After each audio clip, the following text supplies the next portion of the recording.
இன்றைய முக்கிய செய்திகள். ஸ்ரீரங்கம் அரங்கநாதர் திருக்கோயிலில் பிரதமர் மோடி தரிசனம். ராமேஸ்வரம் ராமநாத சுவாமி கோயிலில் 22 தீர்த்தங்களில் புனித நீராடல். ஹேமந்த் சோரன் வீட்டுக்கே சென்று அமலாக்கத்துறை விசாரணை. கட்சி தொண்டர்கள் பழங்குடியின அமைப்பினர் திரண்டதால் பரபரப்பு. சேலம் திமுக இளைஞரணி மாநாட்டுக்கு பிரம்மாண்ட ஏற்பாடுகள். பறிக்கப்படும் மாநில சுயாட்சியை மீட்க உறுதியேற்று நாளை தீர்மானம். விறுவிறுப்பாக நடைபெற்று வரும் கேலோ இந்தியா போட்டிகள். முதல் தங்கத்தை தட்டிச் சென்றது தமிழ்நாடு.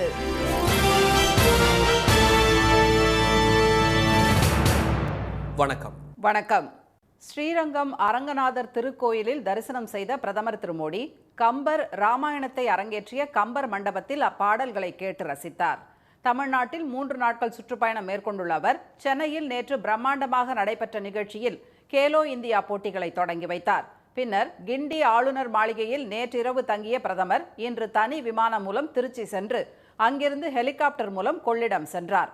பின்னர் சாலை மார்க்கமாக ஸ்ரீரங்கத்தில் உள்ள அரங்கநாதர் கோயிலுக்கு சென்றார். 108 வைணவ திருத்தலங்களில் முதன்மையானதும் நாட்டிலேயே 7 பிரகாரங்களுடன் அமைக்கப்பட்டதுமான அரங்கநாதர் கோயிலுக்கு சென்ற திரு மோடிக்கு ரங்கா கோபுரத்தில் பூரண கும்ப மரியாதை வழங்கப்பட்டது. பின்னர் அரங்கநாதர் கோயில் யானை ஆண்டாளுக்கு பழங்கள் கொடுத்து ஆசி பெற்ற அவர் யானை மௌத்தார்கன் வாசித்ததை கேட்டு ரசித்தார்.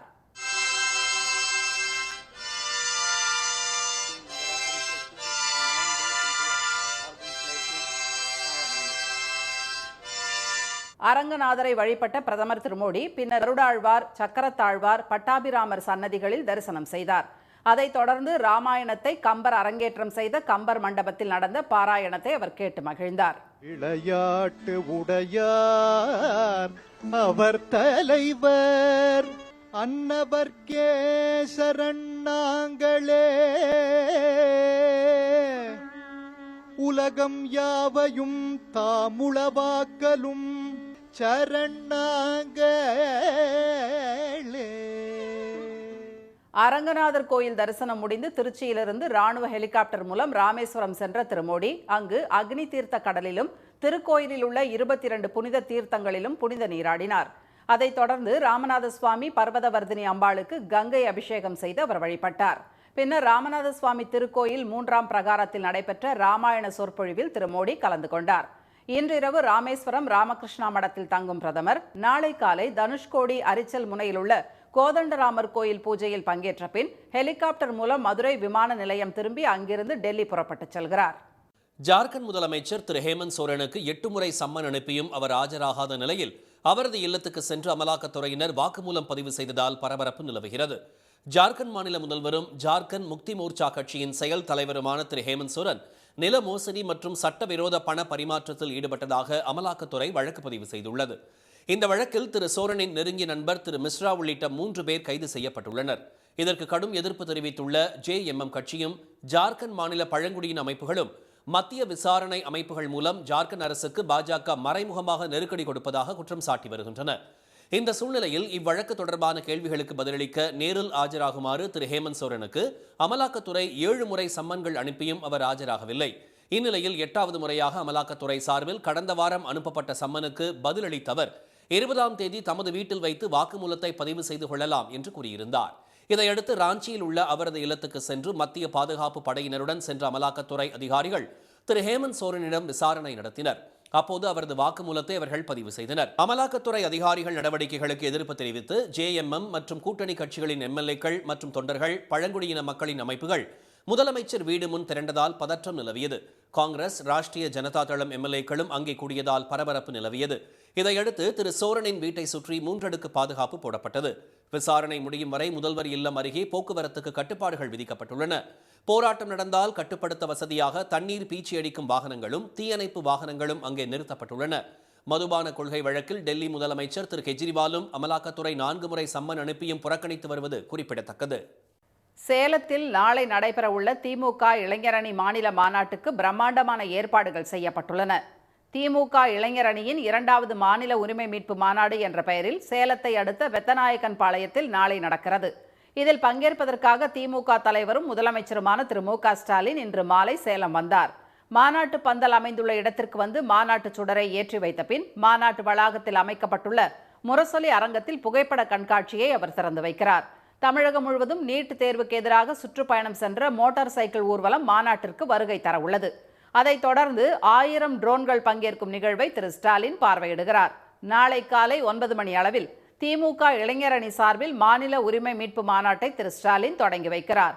தொடர்ந்து 100 அடி உயர கம்பத்தில் கட்சி கொடியை திமுக மகளிரணி செயலாளர் திருமதி கனிமொழி ஏற்றி வைக்கிறார். மாநாட்டை சட்டப்பேரவை உறுப்பினர் திரு எழிலரசன் திறந்து வைக்கிறார். அரசு கொறடா திரு கோவி செழியன் வரவேற்புரை ஆற்றுகிறார். சிறப்பு தலைப்புகளில் திருச்சி திரு சிவா, திரு ஆர் ராசா, திரு தயாநிதி மாறன், அமைச்சர்கள் திரு தங்கம் தென்னரசு, திரு அன்பில் மகேஷ், திரு சுப வீரபாண்டியன், திருமதி கனிமொழி, திரு கரு பழனியப்பன், டாக்டர் எழிலன் உள்ளிட்டோர் உரையாற்றுகின்றனர். பின்னர் தீர்மானங்கள் வாசிப்பு, மொழிப்போர் தியாகிகளின் படத்திறப்பு உள்ளிட்ட நிகழ்ச்சிகள் நடைபெறுகின்றன. அதைத் தொடர்ந்து திமுக பொதுச் செயலாளர் திரு துரைமுருகன், பொருளாளர் திரு TR பாலு, முதன்மை செயலாளர் திரு KN நேரு, இளைஞரணி செயலாளர் திரு உதயநிதி ஆகியோர் உரையாற்றுகின்றனர். மாலையில் திரு ஸ்டாலின் சிறப்புரையாற்றுகிறார். காலை 9 மணி முதல் மாலை 6 மணி வரை இசை கச்சேரி, நடனம், நாடகம் உள்ளிட்ட கலை நிகழ்ச்சிகளுக்கு ஏற்பாடு செய்யப்பட்டுள்ளது.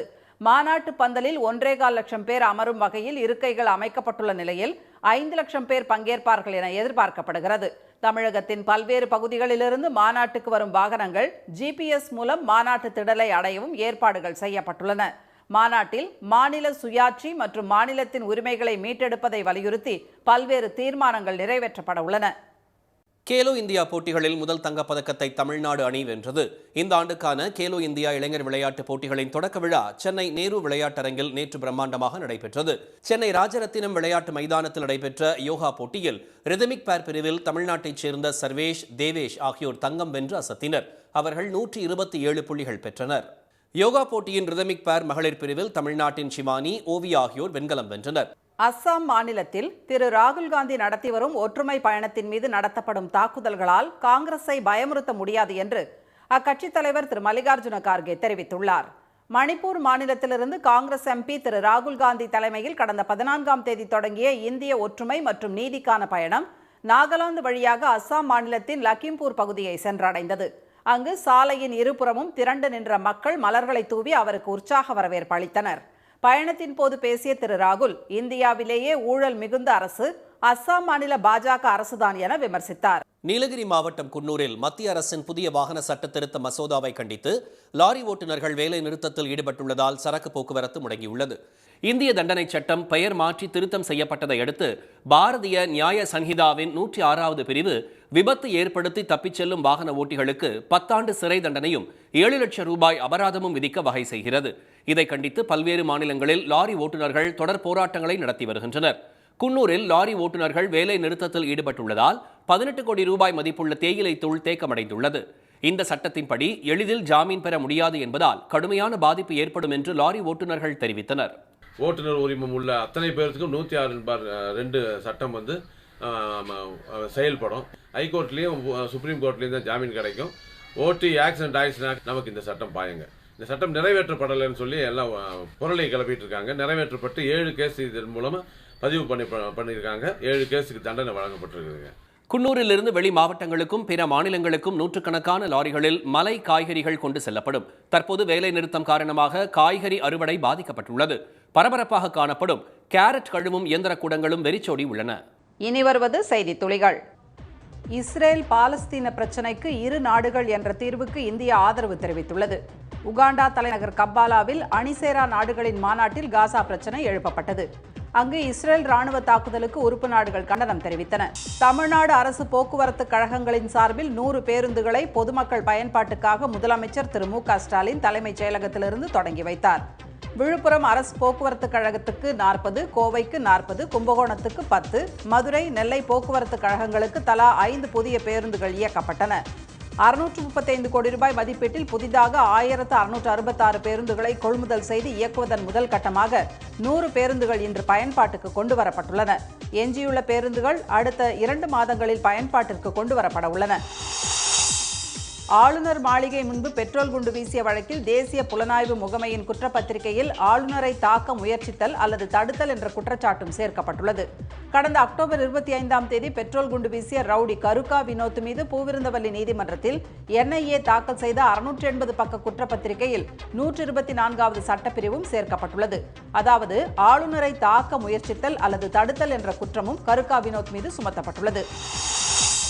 சபரிமலையில் இன்றிரவு 10:30 மணிக்கு நடை அடைக்கப்பட உள்ளது. அதைத் தொடர்ந்து மாளிகைபுரம் அம்மன் கோயில் குருதி பூஜையுடன் மகர ஜோதி திருவிழா நிறைவடைகிறது. பந்தளம் அரண்மனையிலிருந்து கொண்டு வரப்பட்ட ஆபரண பெட்டிகள் நாளை காலை மீண்டும் பந்தளம் அரண்மனைக்கு கொண்டு செல்லப்பட உள்ளன.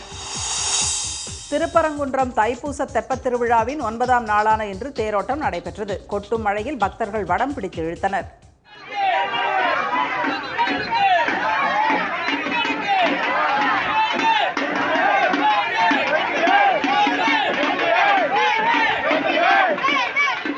தொடர்ந்து தெப்பத்தில் சுப்பிரமணிய சுவாமியும் தெய்வ யானையும் எழுந்தருள தெப்பம் முட்டுத்தள்ளுதல் நிகழ்ச்சி நடைபெற்றது. கும்பகோணத்தில் இன்று தஞ்சை மாவட்ட அளவிலான கவன் எனப்படும் உண்டிகோல் போட்டியில் 11 பள்ளிகளிலிருந்து வந்திருந்த 200க்கும் மேற்பட்ட மாணவர்கள் கலந்து கொண்டனர். வயதின் அடிப்படையில் 4 பிரிவுகளாக போட்டி நடத்தப்பட்டது.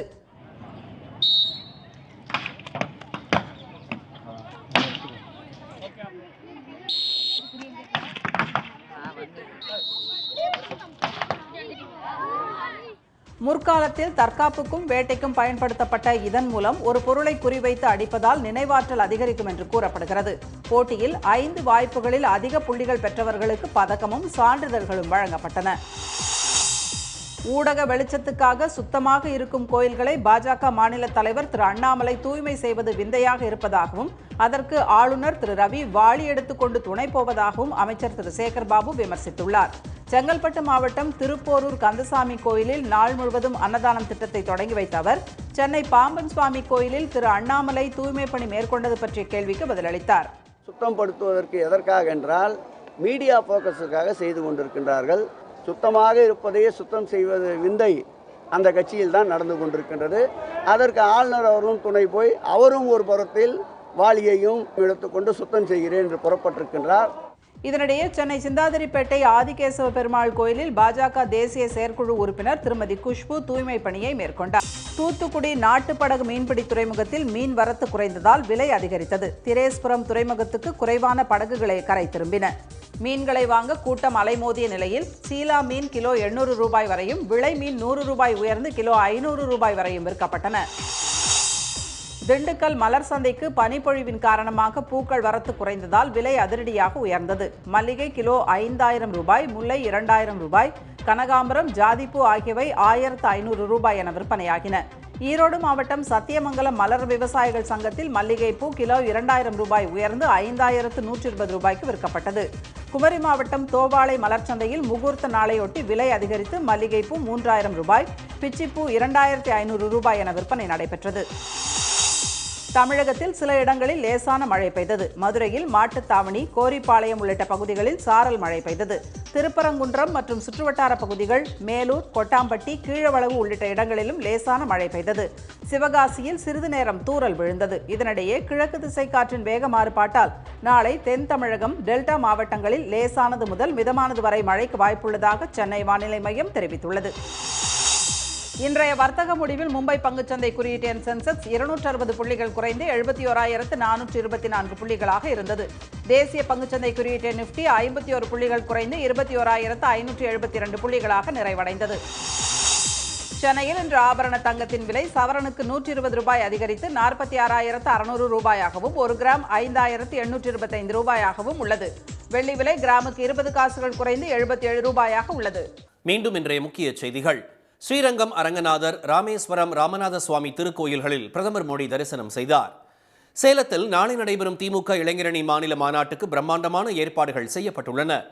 கேலோ இந்தியா விளையாட்டுப் போட்டிகளில் முதல் நாளில் 2 தங்கப் பதக்கங்களை தமிழ்நாடு அணி வென்றது. இத்துடன் இந்த செய்திகள் நிறைவடைந்தன. மீண்டும் சன் டிவியில் செய்திகள் காலை 7:30 மணிக்கு. செய்திகளை உடனுக்குடன் தெரிந்து கொள்ள சன் நியூஸ் தொலைக்காட்சியை பாருங்கள். வணக்கம். வணக்கம். உடனுக்குடன் செய்திகளை தெரிந்து கொள்ள சன் நியூஸ் பெல் ஐகானை கிளிக் பண்ணுங்க.